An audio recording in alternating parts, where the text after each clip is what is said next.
Hoje eu vou fazer um vídeo meio que dando umas orientações sobre uma estrutura básica de um contrato para gestor de tráfego orgânico. A gente está em novembro, então há pouco tempo, algumas semanas atrás, um grande player digital anunciou essa nova profissão, o gestor de tráfego orgânico. E hoje eu queria mostrar para vocês um pouquinho sobre como é que ficaria uma estrutura do contrato, tá, com vocês. Então, olha só, vou passar aqui, a gente está com um documento em Word, aberto em branco, então vou pontuando com vocês mais ou menos como é que funciona a construção de um documento. Então a gente começa ali pelo cabeçalho, ou seja, onde vão ter as informações da sua empresa ou seu CPF. A gente sempre aconselha você ter uma meia ali, pelo menos, tá? Mais as informações da empresa do cliente, né? Da empresa do seu cliente, ou o CPF dele. Por quê? Às vezes você pode fazer o seu contrato no seu CNPJ com o CPF do cliente, ou fazer o seu contrato no seu CPF, se você não tem uma empresa ainda, no CNPJ do cliente, ou no CPF do cliente, enfim. Tem que colher essas informações, tá? Péricles, quais informações que eu devo colher do cliente? Normalmente, nome, CPF, endereço, e-mail, CEP também, mas que pode coletar também estado civil, nacionalidade, profissão da pessoa. Então é bem sempre bom você poder coletar essas informações do cliente. Se tiver empresa, CNPJ e o nome da empresa e também o endereço dessa empresa. Então, algumas informações que vocês podem coletar. Então, o cabeçalho, a gente começa com essas informações. Depois a gente vem aqui para o objeto. O objeto do contrato é basicamente onde vai conter os serviços. Ou seja, para você que vai iniciar nesse novo ramo aí de tráfego orgânico, gestor de tráfego, gestora de tráfego orgânico, quais os serviços, quais os entregáveis que você vai entregar ali para o cliente. Então, defina os serviços em tópicos.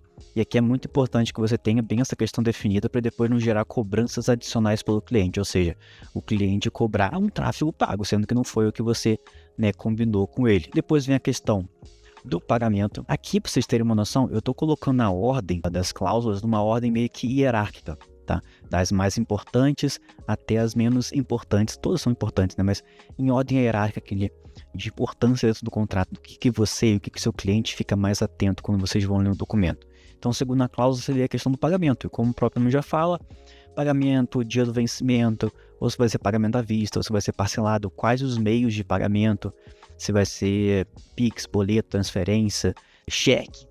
Seria que ninguém usa cheque mais hoje em dia. Então, questões de pagamento, questões de multa por atraso, questões de suspensão do serviço, questões de negativação do nome. Se você for misturar um tráfego orgânico com tráfego pago, nessa cláusula do pagamento também precisa constar questões de pagamento dos créditos, que é diferente do seu pagamento.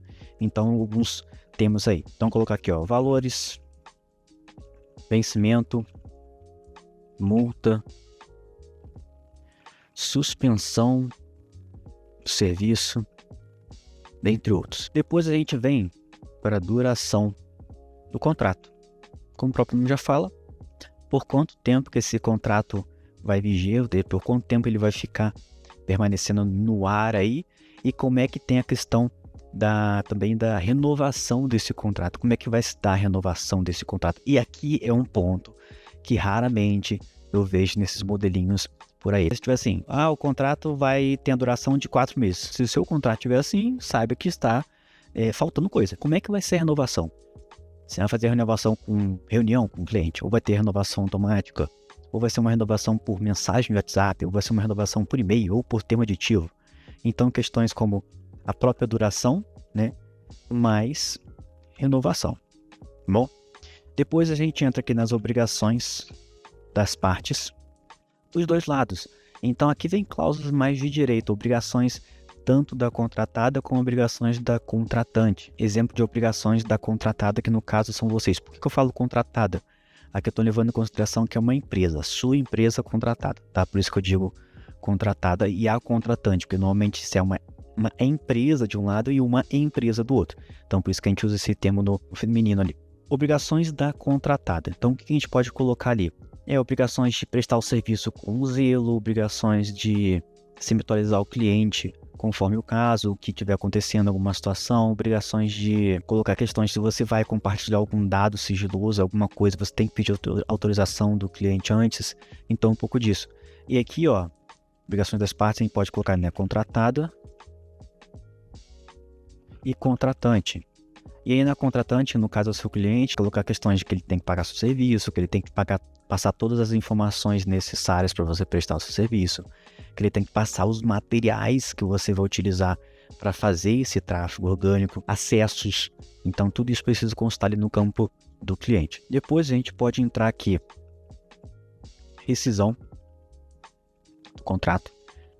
E aí ver quantos dias a pessoa tem que avisar com antecedência, ou você ou seu cliente. Existem hipóteses específicas de rescisão do contrato? Multa contratual, né? Vai ter multa contratual ou tem algum período de isenção de multa. Os primeiros 30 dias o cliente não paga multa. Então, aqui é onde mora o ouro, tá? Aqui, para vocês terem uma noção, o que o seu cliente sempre vai se ater? Aqui, objeto, pagamento, duração e aqui, ó, a rescisão do contrato. Então, aqui entram questões de comunicação, como vai se dar essa comunicação da rescisão, questões de multa, questões de hipóteses de rescisão do contrato. Então tudo isso entra aqui dentro. Depois pode ter uma cláusula sobre direitos intelectuais. E aqui é importantíssimo ter essa cláusula porque aqui ela vai falar sobre as questões dos criativos, por exemplo, de quem é o direito dos criativos feitos, que normalmente os criativos que você criou para o seu cliente são deles, então é como se você tivesse carteira, né? Isso aqui é um criativo. Quando você criou um criativo com o cliente, um post, uma publicação, um Reels, editou um Reels, qualquer coisa, você entrega isso para o cliente, esse criativo é dele, não é mais seu. O que você pode discutir são os criativos abertos, ou seja, arquivos editáveis, né? Os templates. Isso aí você pode permanecer com esses templates em sua posse. Agora, os arquivos que você já finalizou e entregou para o cliente, esses arquivos são deles, normalmente, por direito. Então, por isso que é importante ter essa questão, porque vocês, normalmente, essa galera que vai mexer com tráfego orgânico vai lidar bastante com o criativo. Depois a gente tem aqui sigilo, cláusula sobre informações sigilosas. Outra aqui, ó, informações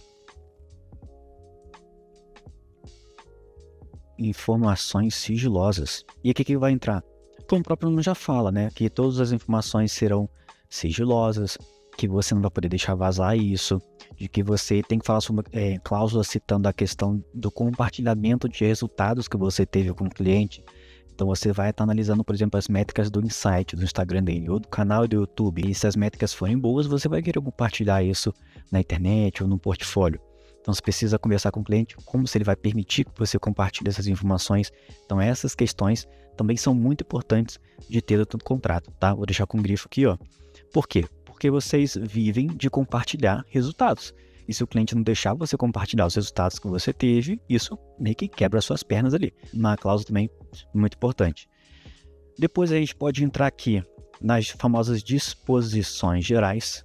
Aqui eu gosto de falar que é como se fosse um quartinho da bagunça do contrato, porque aqui entram cláusulas de diversos temas do direito. Então, cláusulas para falar que esse contrato não constitui nenhum tipo de sociedade, que você não está abrindo uma empresa com seu cliente com esse contrato, de que cada um vai pagar seu próprio imposto em relação aos serviços, cada um vai pagar seus próprios empregados com relação ao serviço. Então, eu gosto de falar que é o quartinho da bagunça, né, porque entram diversos temas do direito. Depois, nós podemos colocar aqui de assinatura digital.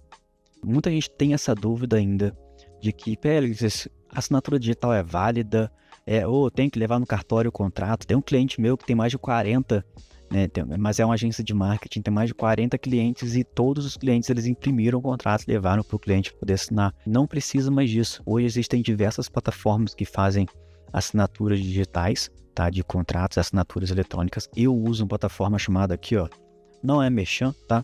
Mas é o que eu uso, chamada Authentic. Depois vocês podem pesquisar. Se eu não me engano, acho que ela dá até 20 documentos de graça por mês que você pode utilizar. Pra vocês terem uma noção, eu tenho 3 contas lá no Authentic, para vocês verem a quantidade de contratos que a gente manda ali por mês. E é mensal, tá? E acontece, muita gente tem essa dúvida, né? Pérez, quem que precisa assinar esse contrato? É eu, o cliente? Eu preciso colocar as testemunhas ainda? Isso aqui era um tema importante. Regra geral, a gente só precisa da assinatura sua e do seu cliente. Não é apenas uma. Se só tiver a sua assinatura ou só tiver a assinatura do cliente, provavelmente esse contrato vai ser nulo, porque precisa das duas partes assinarem o contrato. Precisa que as duas partes confirmem esse contrato. Então, normalmente, essas plataformas de assinatura digital, assinatura eletrônica, você faz por e-mail. Então, você coloca ali o seu e-mail da sua empresa, coloca o e-mail do seu cliente, e aí você manda esses contratos para vocês assinarem por e-mail, tá? E a questão das testemunhas, tá? Hoje em dia é facultativa a questão de colocar ou não testemunhas. Em julho do ano passado, a gente teve uma atualização na lei para falar o seguinte, que quando você assina um contrato eletronicamente, digitalmente, ele meio que supre a necessidade de colocar duas testemunhas. Era facultativo, mas agora, quando você assina digitalmente, você não precisa nem pensar mais em colocar essas duas testemunhas. Você pode colocar, tá? Se você quiser pecar por excesso, às vezes quando eu tenho contratos muito grandes que eu vou fazer aqui para os clientes, tá? Contratos ali, sei lá, que passam de R$5.000 mensal para uma agência de marketing, gestor, normalmente a gente coloca duas testemunhas a pecar por excesso, mas regra geral, apenas é necessário ali a sua assinatura e a assinatura do cliente. E aí você precisa ficar em cima do cliente, porque normalmente vocês assinam um contrato mais rápido, o seu cliente não. Então vocês precisam ficar em cima do cliente, cobrando ele essa questão da assinatura, para depois ele falar que não assinou. Authentic, né? Assinatura digital. E aí depois aqui vem o foro, né? Ou seja, onde vai ser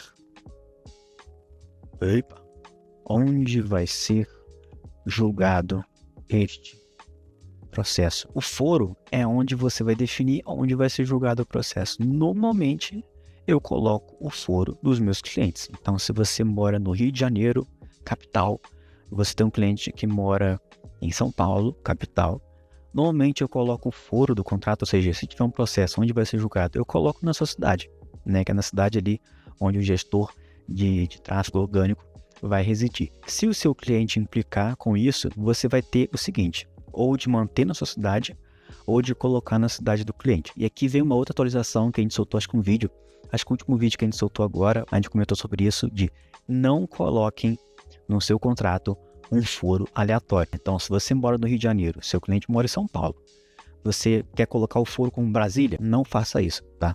Porque pode ser que o juiz lá de Brasília, se tiver um processo, você tiver que jogar esse processo em Brasília, pode ser que o juiz fale que é nulo, que tem que entrar com o processo ou no Rio, em São Paulo. Então, quando você for definir essa questão do foro, de preferência sempre coloca no seu lugar, tá? Onde você reside. E se der errado, se o cliente implicar alguma coisa, raríssimas são as vezes que o cliente implica com isso. Se der errado alguma coisa assim, você coloca no foro do cliente. Então, cláusulas que são muito importantes, tá? Definir a questão do objeto, a questão do pagamento, a questão, né, da duração do contrato, a questão da rescisão, como é que vai se dar essa rescisão do contrato, de informações sigilosas, como é que você vai compartilhar ou não essas questões.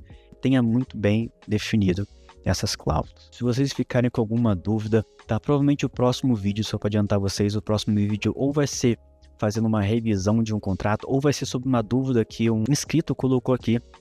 Eu achei meio pertinente sobre a questão de negativação do nome, de cobrança de clientes, como é que faz isso. Eu vou fazer um vídeo especial para essa questão de se meu cliente não pagou, o que eu faço daqui para frente, né? Para poder dar essa auxiliada para vocês. Se tiverem sugestões de outros temas, eu sempre fico aberto, né, a conseguir, né, trazer novos temas que vocês tenham dúvidas. Espero que tenham curtido. Então se inscreva aí, deixem o seu like, deixem sua dúvida, tá? Se inscreva aqui no canal para a gente poder estar sempre sabendo que a gente está ajudando vocês de alguma forma. E é isso, pessoal. Tenha uma boa noite aí, um bom dia, boa tarde para você que está ficando aqui. Então, meu nome é Péricles, sou um advogado especializado em marketing digital há 4 anos e esse é mais um vídeo que a gente está fazendo aqui. Tchau, tchau.